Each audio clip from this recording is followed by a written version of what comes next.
8 বছর বয়স থেকে লালিত পালিত হয়েছিলেন। ইসলামের সহযোগিতা আবু তালিব করেছিলেন। আমার নবীর একটি পশমের আঘাত পর্যন্ত করতে দেননি। আল্লাহ নবীর চরম শত্রু আবু জাহিল অনেক দিক দিয়ে হুমকি দিয়েছিল। আবু তালেব সব হুমকিটাকে কিছুই মনে করেন নাই। আবু তালেব বলেছিলেন, আমি যতদিন বেঁচে থাকব আমার ভাতিজা মুহাম্মাদের তোরা কিছুই করতে পারবি না। আমি আবু তালেব জানিয়ে দিলাম, আমার জীবন থাকতে পা ফাড়া মা গারা মুহাম্মাদের একটি পশমের আঘাত তোরা করতে পারবি না। জোরে বলুন সুবহানাল্লাহ। হে মুসলমান শুনে রেখে দিন, ও আমার মুরব্বী আব্বা জানেরা শুনে রেখে দিন, আল্লাহ নবীর চাচা আবু তালেব এতটাই নবীকে ভালোবেসেছিলেন, এতটা প্যার করেছিলেন। ওই ভালোবাসাটা ছিল দুনিয়ার মহব্বতি ভালোবাসা, ঠিক কিনা? কিন্তু মুসলমান আখিরাতের চিন্তা করে আল্লাহর ভয়ে ওই ভালোবাসা ছিল না। প্রিয় মুসলমান, তথাপি আবু তালেব আমার নবীকে এতটাই মহব্বত করেছিলেন, এতটাই ভালোবেসেছিলেন। আবু তালেব আমার নবী যখন কালেমার দাওয়াত দেন, আবু জাহেল এসে আবু তালেবকে হুমকি দেয়, মুহাম্মদকে নিষেধ করো, নিষেধ করো, নইলে কিন্তু মুহাম্মাদের ক্ষতি হয়ে যাবে। আল্লাহ নবী ঘরে আসলেন, দয়া নবী ঘরে আসলেন। আল্লাহ নবীকে বলেছিলেন, বাবাজি কেন আপনি শত্রু বাড়াচ্ছেন? আপনি নিজে নিজে ডাকুন, প্রচার করার দরকার নেই। শত্রু বেড়ে যাচ্ছে, আবু জাহিল আমাকে হুমকি দিয়েছে। ওই সময় আমার নবী বলেছিলেন, চাচা আমি রাসূলুল্লাহ, আল্লাহ আমাকে পৃথিবীর জমিনে পাঠিয়েছেন, খাতামান নবীন করে পাঠিয়েছেন, আনা খাতামান নবীন।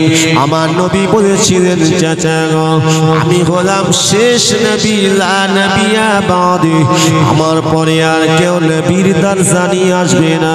তাই আল্লাহ যেটা আদেশ, আল্লাহ যেটাকে আমাকে আল্লাহ ওহী দ্বারা জানিয়ে থাকে, আমি মুহাম্মদুর রাসূলুল্লাহ সেটাই পৃথিবীর বুকে, জগতের বুকে প্রচার করি। জোরে বলুন। আমি এটা বন্ধ করতে পারবো না, আপনি যতই বলেন। যদি আপনি বলেন যে আমি আর তোমার দায়িত্ব পালন করতে পারবো না, আমি তাতেও রাজি, কিন্তু আমি মুহাম্মদ রাসূলুল্লাহ সাল্লাল্লাহু আলাইহি ওয়াসাল্লাম, আমি আমার নিজের জন্য আসিনি, আমি এসেছি সমস্ত উম্মতিদের জন্য।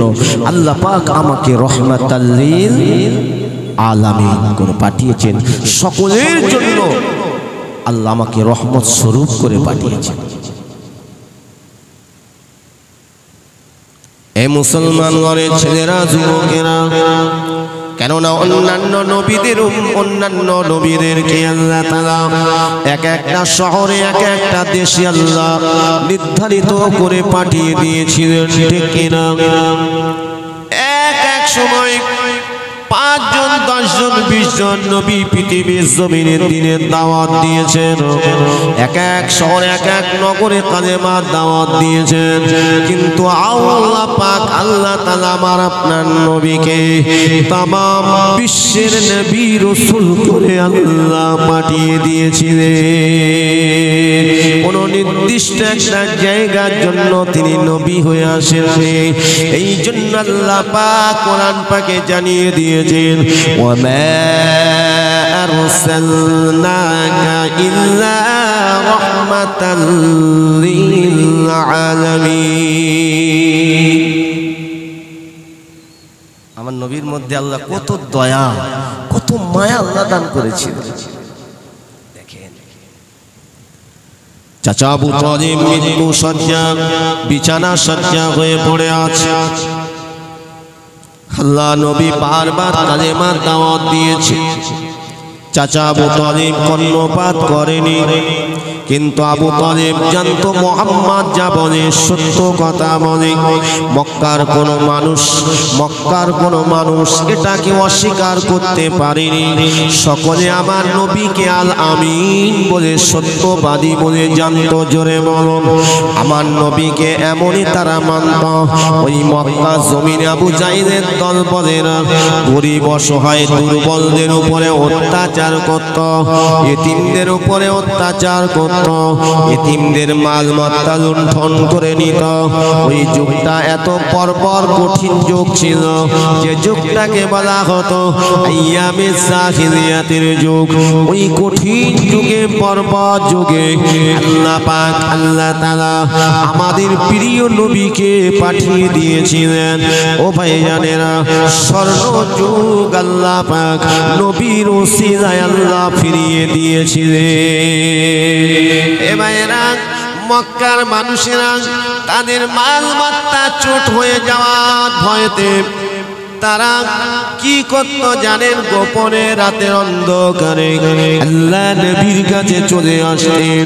আল্লাহ নবীর কাছে এসে বলতেন, এ মুহাম্মদ, সকলে বলুন সাল্লাল্লাহু আলাইহি সাল্লাম, আমার এই অর্থগুলো আমি আপনার কাছে রেখে দিয়ে গেলাম, কারণ আবু জাহিলের দলবলেরা জানতে পারলে আমি বড় দুর্বল, আমার অর্থ সম্পদ লুণ্ঠন করে নেবে, তাই আমি আপনার কাছে রেখে দিয়ে গেলাম, আমানত স্বরূপ রেখে দিয়ে গেলাম। আল্লাহ নবীর কাছে এইভাবে মক্কার মানুষেরা লুকিয়ে লুকিয়ে রেখে দিয়ে যেতেন। যেভাবে রেখে দিতেন আল্লাহ নবী, সেইভাবে আমার নবী রেখে দিতেন। যখন তারা আমানতকে যখন ফিরিয়ে নেওয়ার জন্য নবীর কাছে আসতেন, আল্লাহ নবী দয়া নবী তিনি কি করতেন? যেভাবে জিনিস সেইভাবে তাদের হাতে তুলে দিতে। আল্লাহ নবী বলেছেন, আমার উম্মত উম্মতিরা, আমি নবী তোমাদেরকে জানিয়ে দিলাম, খবরদার তোমরা জানো আমানতকে খেয়ানত করবে না। আমানত খেয়ানত যে করবে সে আমার প্রকৃত উম্মত উম্মতি হতে পারবে না। আমরা আমানতের মাল খেয়ানত করি না তো, গচ্ছিত মাল। এ মুসলমান অনেক ছেলেরা, যুবকেরা, মুরব্বী আব্বা জানেরা, পর্দার সিনা মায়েরা, বোনেরা, আল্লাহ নবী দয়া নবী আমার চাচা জান অসুস্থ। আল্লাহ নবী চাচা জানের মাথা ধরে বসে বসে জজ্জার করে কাঁদতে লাগেন। আল্লাহ নবী চোখ মুবারক দিয়ে পানির টোসা গড়িয়ে যায়। আল্লাহ নবী দয়া নবী রহমাতাল লিল আলামিন নবী যখন কাঁদেন, এমন সময় আবু জাহিলের কাছে খবর চলে গেল, শুনেছ আবু জাহিল, আবু তালিব কাবা ঘরের মোতাবল্লি, আমাদের দেশের নেতা আবু তালিব মনে হয় আর বাঁচবে না। আবু তালিবের অবস্থা খুবই খারাপ। আবু জাহিল দেরি করল না, তাড়াতাড়ি করে দলবল নিয়ে চলে গেল। উতবা, শাইবা, ওলীদ বিন মুগীরা, আবু জাহিল, আবু লাহাব সকলে দলবল সব চলে গেল। আবু তালিবের ঘরে চলে গেল, গিয়ে দেখছে কি জানে? আমার নবী দয়া নবী চাচার মাথার ধারে বসে আছেন। ওই সময় আমার নবীর চোখ দিয়ে পানি ঝরে যায়। আবু জাহিল আওয়াজ দিয়ে বলেছিল, মুহাম্মদ রে, জানমের মতো তুমি কেঁদে না। এ মুহাম্মদ, তোমার চাচার জন্য আমি তোমাকে কিছুই করতে পারি না। তুমি আমাদের সব থেকে বড় দুশমন। তোমার চাচা বললে, মুহাম্মদ শোনো, তোমাকে আর কেউ বাঁচাতে পারবে না। কেননা আমি আবু জাহিল, আমার সব থেকে বড় দুশমন এই মক্কা জমিনে অন্য কেউ নয়, সেই হলো মুহাম্মদ।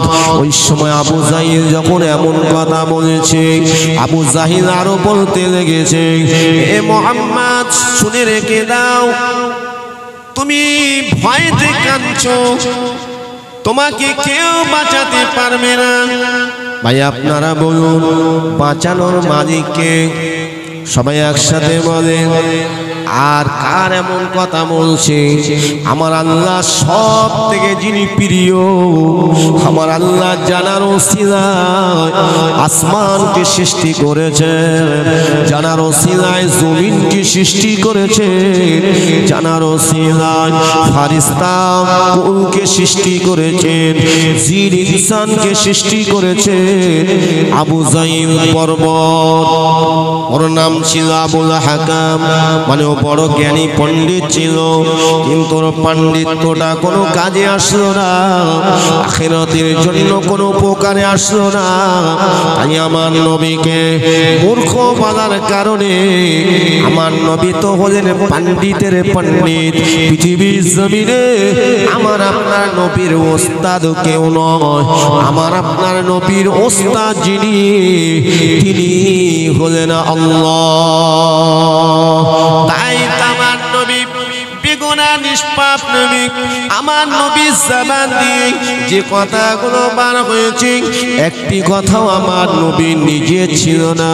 আল্লাহ পাক কোরআন পাকের মধ্যে জানিয়ে দিয়েছেন, ওয়া মা ইয়ানতিকু আনিল হাওয়া ইন হুয়া ইল্লা ওয়াহয়ুন ইউহা। আল্লাহ পাক জানিয়ে দেন, আমার হাবিবকে আমি যেটা ওহী দ্বারায় জানিয়ে থাকি, আমার হাবিব সেটাই প্রচার করেন। আমার হাবিব নিজে থেকে কোনো কথা বলেন না। আমার আলোচনা বুঝতে পারছেন তো? কি বাবা কষ্ট পাচ্ছেন না তো? কার কথা বলছি? কোরআনের কথা বলছি, আমার নবীর কথা বলছি। এর থেকে আর শ্রেষ্ঠ কথা কি হতে পারে? আল্লাহর শানে আলোচনা, আমার আল্লাহর জিকির হচ্ছে, আল্লাহর কথা হচ্ছে।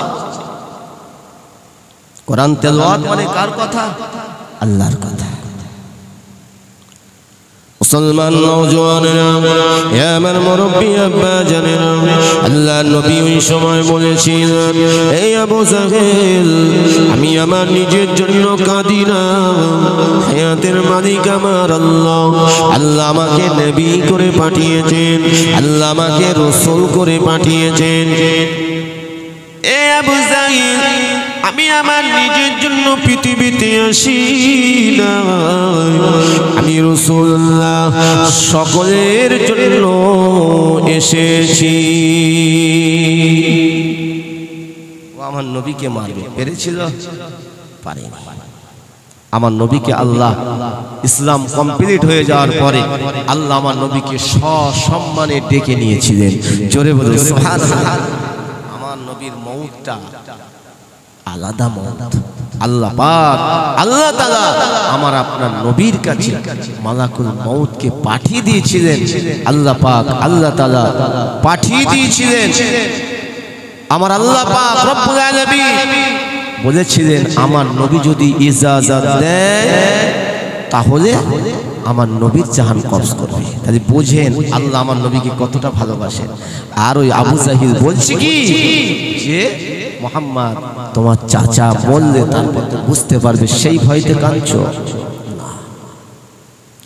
নবী আমার ওই সময় চাচা আবু তালেবের দিকে তাকিয়ে বলেছিলেন, চাচা যান, আজ আমার কাঁদার কারণ হলো, ও চাচা আপনি যদি এই সময়ে, শেষ সময়ে যদি আমি জোর করে বলি না, আমি আবারও একবার আপনার কাছে আল্লাহর একত্ববাদকে পৌঁছে দিচ্ছি, আল্লাহর মহামানী কালেমাকে পৌঁছে দিচ্ছি। আমার আল্লাহ এক, আমার আল্লাহর কোনো শরীক নাই, আনা মুহাম্মাদুর রাসূলুল্লাহ। আমার নবী বলছেন, আমি হলাম শেষ নবী। জোরে বলো সুবহানাল্লাহ। ও ভাইয়ারা, আল্লাহ নবী চাচাকে বলেছিলেন, চাচা আমি কি আপনার জন্য আখেরাতে আমি কোনো উপকার করতে পারবো না, আমি কি আপনার জন্য কোনো ওসিলা হতে পারবো না। চাচা যান, চাচা যান, আপনি যদি শেষ সময়ও যদি আল্লাহ পাকের দরবারে যদি তওবা করে অনুতপ্ত হয়ে ফিরে এসে আল্লাহর কাছে যদি ক্ষমা চেয়ে নিয়ে যদি কালেমাটা পড়ে নেন, আমার আল্লাহ তাআলা আপনার পূর্বের সব অপরাধকে মাফ করে দেবে। আবু জাহিল দেখছে সর্বনাশ, যদি মেনে নেয় তা তো বেকার হয়ে যাবে। আবু জাহিল আবু তালেবের দিকে তাকিয়ে বলেছিল, এ আমাদের নেতা, আমরা আপনাকে নেতা বলে মানি, আপনি কাবার মুতাওয়াল্লি, আপনি এতদিন মুহাম্মাদের কাছে আপনি নত স্বীকার করেননি, আপনি কালেমা পড়েননি, এই শেষ সময় যদি আপনি কালেমা পড়েন, এক আল্লাহকে যদি বিশ্বাস করেন, এই মক্কার মানুষেরা আপনাকে নেতা বলবে না, আপনাকে কাপুরুষ বলবে। বলুন নাউযুবিল্লাহ। আবু তালেব শুনল, আবু তালেবের চোখ দিয়ে পানি ঝরছে, ওই পানিটা দুনিয়ার মহাব্বতে পানি, ঠিক কিনা বলেন? আমরা অনেকে দুনিয়ার মহাব্বতে কাঁদি না, ওই পানিটা কি আখিরাতের জন্য কাজে আসবে? আসবে না। আল্লাহর ভয়ে খৌফে লাহিরি চোখ দিয়ে যে পানিটা ঝরবে, ওটাই আপনার জন্য আখিরাতে কাজে আসবে। বাপ মরে গেছে, মা মারা গেছে, দাদু দাদি মারা গেছে, চোখ দিয়ে পানি ঝরাচ্ছি, কিন্তু পানিটা পড়ছে দুনিয়ার মহাব্বতে, ওই পানিটা কাজ হবে না।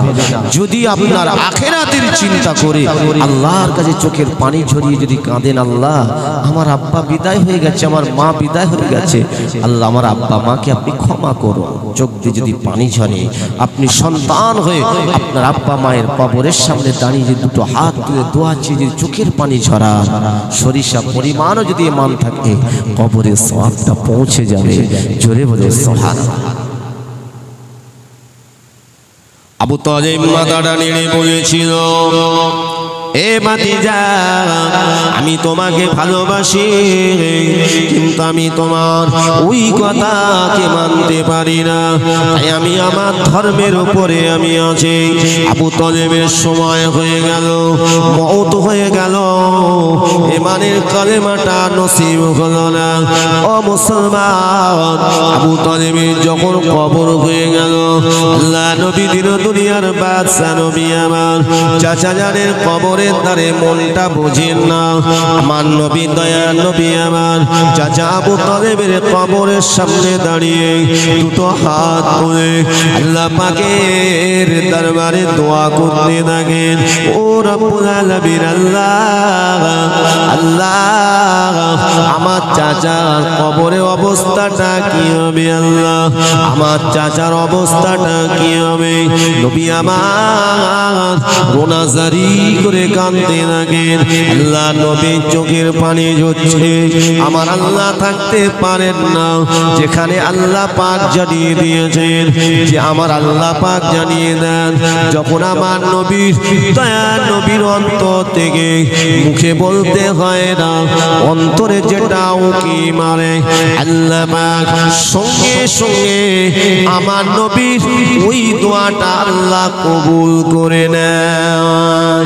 কিন্তু আল্লাহ পাক আমার নবীকে জানিয়ে দেন, এ আমার হাবিব, এ আমার নবী, আপনার চাচার জন্য আপনি দোয়া করবেন না, আপনার চাচার জন্য কোনো রহমতের দোয়া নাই, কেননা আপনার চাচা আমি আল্লাহ আমাকে অবিশ্বাস করে মারা গেছে, আমাকে স্রষ্টা বলে মানে নাই, সৃষ্টিকর্তা বলে মানে নাই, আপনাকে নবী বলে মানে নাই, আমার ইসলামকে কবুল করে নাই, আমার একত্ববাদকে স্বীকার করে নাই।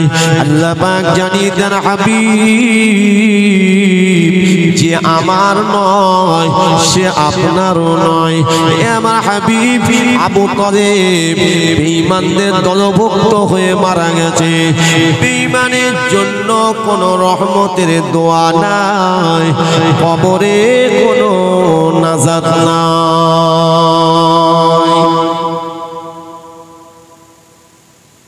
দোয়া করছেন কে? স্বয়ং নবী। জানার ওসিলা ছাড়া আপনার আমার আল্লাহর দয়া মিলবে না, আল্লাহর দয়ার জান্নাতও মিলবে না। জোরে বলুন সুবহানাল্লাহ। সেখানে আল্লাহ বলছেন আপনি দোয়া করবেন না। কেন? আবু তালেবের মৃত্যুটা ইমানি হালতে হয়নি। মুসলমান ঘরের ছেলেরা, যুবকেরা, যদি আল্লাহর বান্দা, আল্লাহর বান্দি যদি সরিষা পরিমাণে মানি মৃত্যু বরণ করেন, ওই মৃত্যুটা তিনি বরণ করেছেন, আপনি মাহে রমাদান মাসে দোয়া করছেন কবরবাসীদের জন্য, আল্লাহ পাক আপনি ক্ষমা করে দিন, কবরবাসীদের মাফ করে দিন। আল্লাহ পাকের দয়া অপরিসীম। আল্লাহ তাআলা, আমার আল্লাহ পাক ওই সরিষা পরিমাণে মানওয়ালা কেউ কবুল করে নিতে পারেন, কবরের আযাব মাফ করে দিতে পারে। নাম্বার 1 হলো ঈমান। ঈমান বিল্লাহ, ঈমান বির রাসূল নিয়ে আপনাকে আমাকে কবরে যেতে হবে। ঈমানটাকে ধরে রাখতে হবে তো নাকি? মুসলমান হয়েছি ঠিকই, কিন্তু মুসলমানের হওয়ার পরে যে আল্লাহর আদেশগুলো আছে সেগুলো কতটা পালন করছি, যেগুলো নিষেধ সেগুলো কতটা ত্যাগ করছি। আপনারা জানেন রমজান মাস যখন শেষ হয়ে যায়,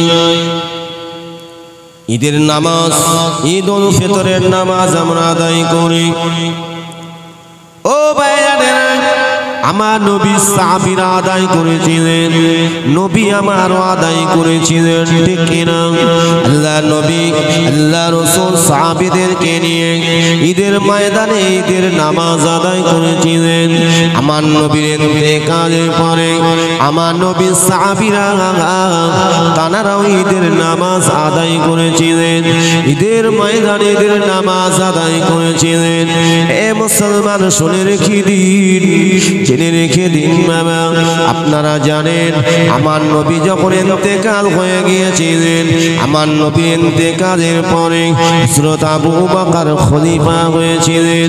যে আবু বকর সিদ্দিক আমার আপনার নবীকে এতটাই ভালোবেসেছিলেন, এতটাই প্যার করেছিলেন, যে আবু বকর সিদ্দিক রাদিয়াল্লাহু তাআলা আল্লাহর নবীকে এতটা প্যার করেছিলেন যে আবু বকর সম্পর্কে আমার নবী জানিয়ে দিয়েছেন, আল্লাহ রাসূল জানিয়ে দিয়েছেন যে আমি রাসূলুল্লাহ যেখানে থাকব আমার আবু বকর সেখানে থাকবে।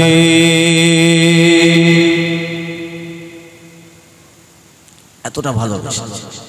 আমার নবী যেদিন ইন্তেকাল হয়ে যান সোমবারে, ঠিক কিনা?